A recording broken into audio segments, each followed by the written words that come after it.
শান্তি ও সৌহার্দ্যপূর্ণ পরিবেশে নির্বাচন করতে চাই জেলা প্রশাসক কাজী মোহাম্মদ সাইমুজ্জামান। শান্তিপূর্ণ ও সৌহার্দ্যপূর্ণ পরিবেশে পঞ্চগড়ে জাতীয় নির্বাচন অনুষ্ঠিত করতে চাই বলে মন্তব্য করেছেন পঞ্চগড় জেলা প্রশাসক কাজী মোহাম্মদ সাইমুজ্জামান। শনিবার 13ই ডিসেম্বর বোদা উপজেলা প্রশাসনের আয়োজনে বোদা অডিটোরিয়ামে ত্রয়োদশ জাতীয় সংসদ নির্বাচনের আচরণবিধি প্রতিপালন ও গণভোট আয়োজন সংক্রান্ত ওয়ার্কশপ ও মতবিনিময় সভায় তিনি একথা বলেন।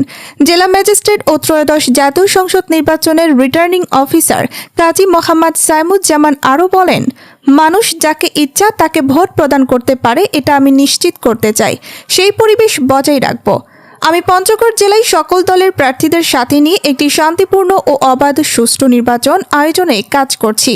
পঞ্চগড় জেলা থেকে সৌহার্দ্যের বাণী ও আমাদের ঐক্যর বাণী সারা দেশে ছড়িয়ে দিতে চাই।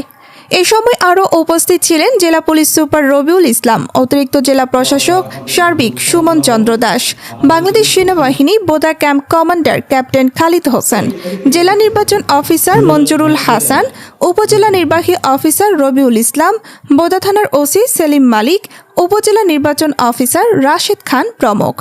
জাতীয় সংসদের নির্বাচন সংক্রান্ত আচরণবিধি ও গণভোট বিষয়ে পঞ্চগড় 2 আসনে সম্ভাব্য প্রার্থী, ইউনিয়ন পরিষদ চেয়ারম্যান, দলীয় নেতাকর্মী ও সংবাদকর্মীদের নিয়ে মতবিনিময় সভা অনুষ্ঠিত হয়।